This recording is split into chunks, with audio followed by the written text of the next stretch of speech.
The news day continues here on One News Now. I'm Riza Diaz. Residents living within Mount Mayon's 6-kilometer permanent danger zone are being urged to evacuate amid the volcano's continued unrest. Let's get more update on this from the Office of the Civil Defense spokesperson. Their spokesperson assistant, Secretary Rafi Alejandro is joining us. ASEC Alejandro, good morning. Yes, good morning. Magandang umaga. ASEC, would like to know kamusta po yung efforts natin on trying to evacuate these residents living in the 6-kilometer danger zone. We're getting reports that there could be challenges. May mga ayaw daw pong umalis. Yes, as of this morning, we have already around 3,500 families that are being evacuated in 22 barangays. And this is an ongoing effort because right now, kakatataas lang naman the alert level was raised 2 days ago. So this is ongoing. Yes, of course, we're getting reports that some are still refusing to evacuate because for certain reasons like yung kanilang mga hayop, yung kanilang mga gamit, they're still preparing it. But as we speak, the evacuation is ongoing. We have the support of the LGU who has assured us that, of course, they will implement this mandatory evacuation. And our forces on the ground, like the AFP, the PNP, Bureau of Fire Protection, the Coast Guard are there to augment the LGUs in ensuring that we really have to evacuate around close to 7,000 to 10,000 families, that are still within the 6-kilometer danger zone. ASEC Alejandro, would you be able to identify kung saan pong mga evacuation centers sila nadala? And also because we're experiencing rains brought about by Typhoon Chideng, is this also posing some problems for the evacuation efforts? Right now, it is causing the rains. They are causing minimal problems. But the problem that we're facing now is, of course, providing the appropriate number of evacuation centers. Because right now, we're still getting the numbers, but reports are coming in that we really need more evacuation centers for us to maintain the standards that we are supposed to implement. So hopefully we can adjust, as we do the evacuation, we'll be able to address these gaps, like ensuring that we have appropriate sanitary and cooking facilities in the different evacuation centers. This is an ongoing effort and we're trying to address that. Nandun po kami kahapon with Secretary Gatchalian and our WASH cluster is on this already, and we have coordinated ongoing coordination with the local government units to ensure that the gaps dito sa mga evacuation centers will be addressed. Sir, tulad na lang po, as you mentioned, the facilities, are we also enough, or is there also enough food and water for our evacuees?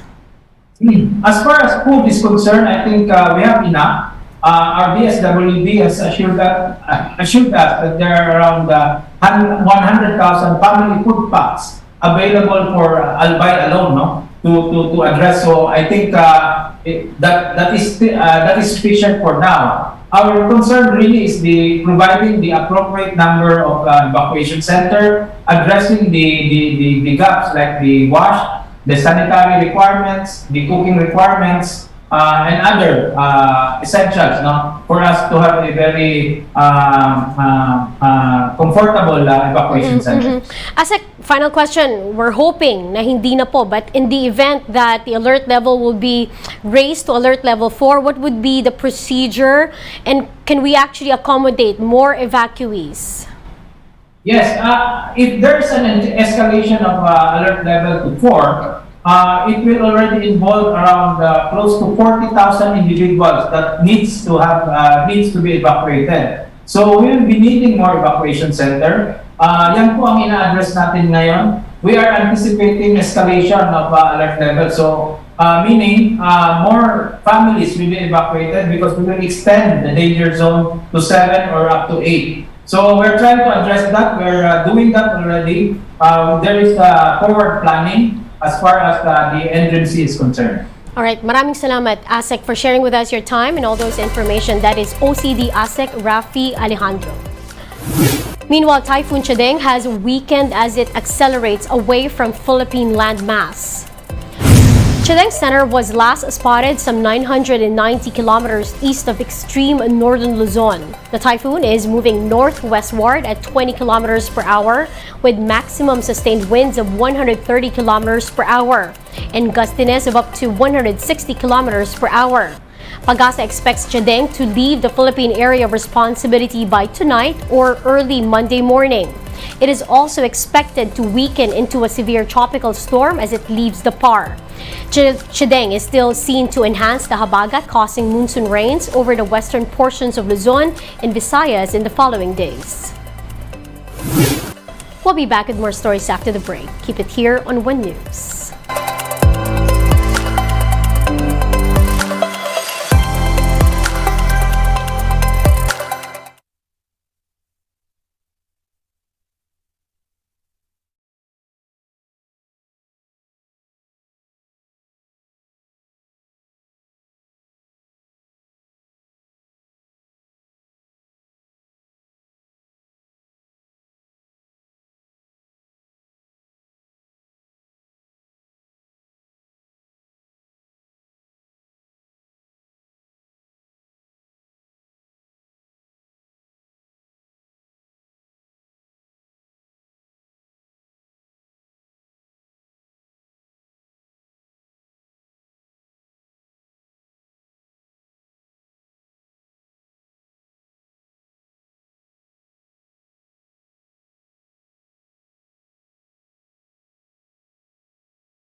You're still watching One News Now. I'm Riza Diaz. 4 children were found alive in a jungle in Colombia after surviving a plane crash. They were among the 7 passengers of a Cessna plane that crashed in southern Colombia on May 1st. All the adults, including the pilot, died in the crash, while the children aged 13 years old to as young as 1-year-old survived. Rescuers found the children with the help of search dogs. They were able to survive by eating fruits and making improvised shelters. The kids are now receiving medical attention and will return home upon doctor's approval.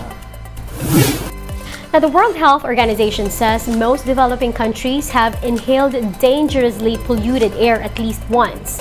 In fact, in some countries, air pollution is an everyday occurrence. The details in this report by the Associated Press.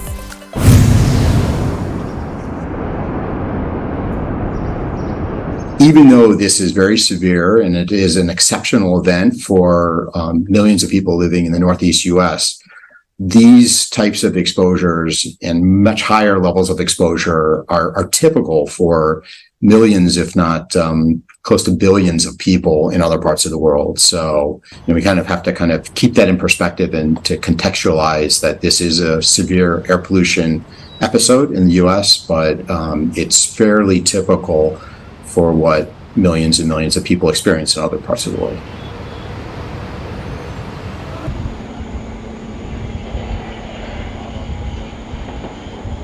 Ini jaring adalah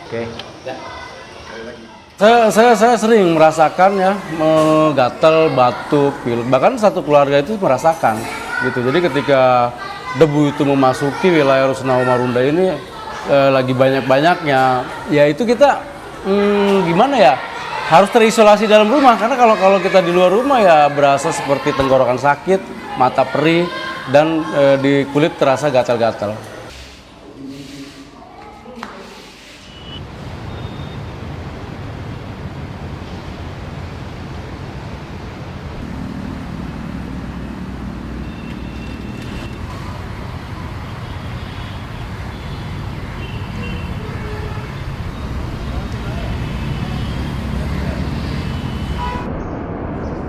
When we look at the pollution levels in New York today, that how connected the world is, that each and every city may try its best to clean up, but the global atmosphere and the common airshed, unless we are able to take action on each and every source of pollution and mitigate that, then all of us are vulnerable. Even if we are able to do things within our own boundaries, but uncontrolled emissions elsewhere will still come and impact us. Now here's a quick look on other stories we're keeping our eyes on. A teachers group wants the next school year to be shorter to allow the return of old academic year cycle. The Teachers Dignity Coalition cited concerns over conducting classes under extremely hot weather conditions. The group urged the Education Department to end the school calendar in April to be able to start the following school year by June 2024. The Philippine Coast Guard says oil extraction activities in Oriental Mindoro are set to be completed by June 19. The MT Princess Empress was carrying around 800,000 liters of industrial fuel when it sank off the coast of Oriental Mindoro in February. The PCG is still awaiting information on how much oil waste and debris have been collected.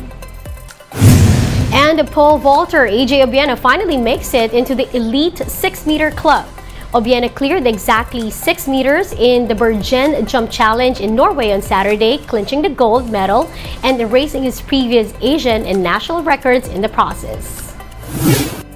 And those are the top stories of the hour. Join us later at 12 noon as we continue to monitor the day's biggest stories. I'm Riza Diaz. We are One News.